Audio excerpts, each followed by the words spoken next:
I think what we're seeing is actually a kind of a separation among corporations. There are lots of corporations who are rightly identified by skeptics as using corporate social responsibility as a kind of a cheap publicity stunt, good PR.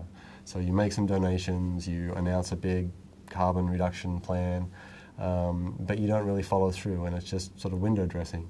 And I think we've seen a lot of companies who are doing it for those kinds of purposes, just PR, are winding back very quickly because it's just an extra cost for them and it doesn't pay off in any way.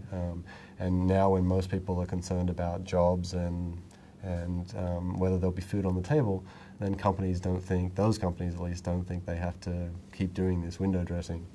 So I think the companies that were using sort of CSR as cheap publicity stunts are being weeded out, and you're seeing what's remaining are companies that have actually committed to this as a core part of their business model, and they're doing very well from this.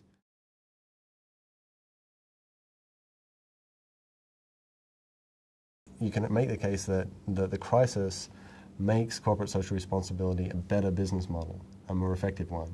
So we've seen companies like Cadbury's, who I do a lot of work with, are actually expanding their Cadbury Cocoa partnership, which is dedicated to providing for sustainable farming in Ghana, where they source most of their cocoa.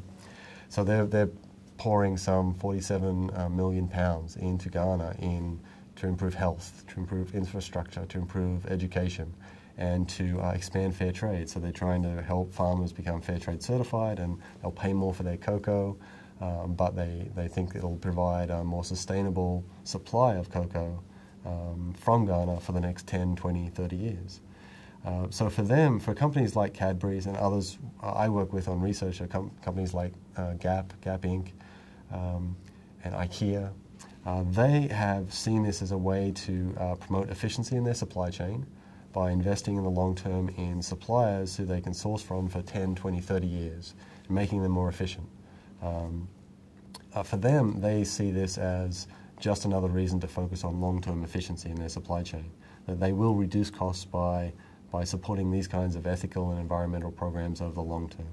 And then there's the consumer side, which suggests, as I said, I think that there's more interest, more support among consumers, and a fairly large set of consumers, for better ethical standards.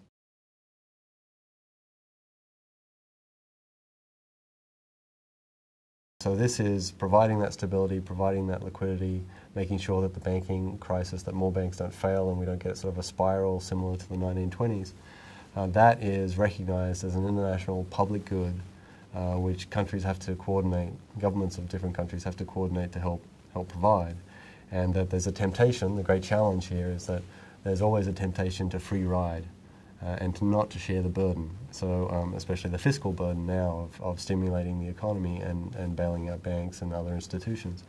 So that's where the coordination problem is typically, that's where the rubber meets the road in these summit meetings, is getting everyone to to define and then accept a fair share of the burden of providing that stability, stimulating the economy, so, providing sort of a bailout mechanism for their institutions. So that's usually the trick in the negotiations, is to define a burden-sharing mechanism or plan, and then getting everyone to agree on and to implement that plan. So that's usually there are disagreements about how much each country should do in terms of fiscal stimulus, and that's the great challenge, I think, of the current negotiations.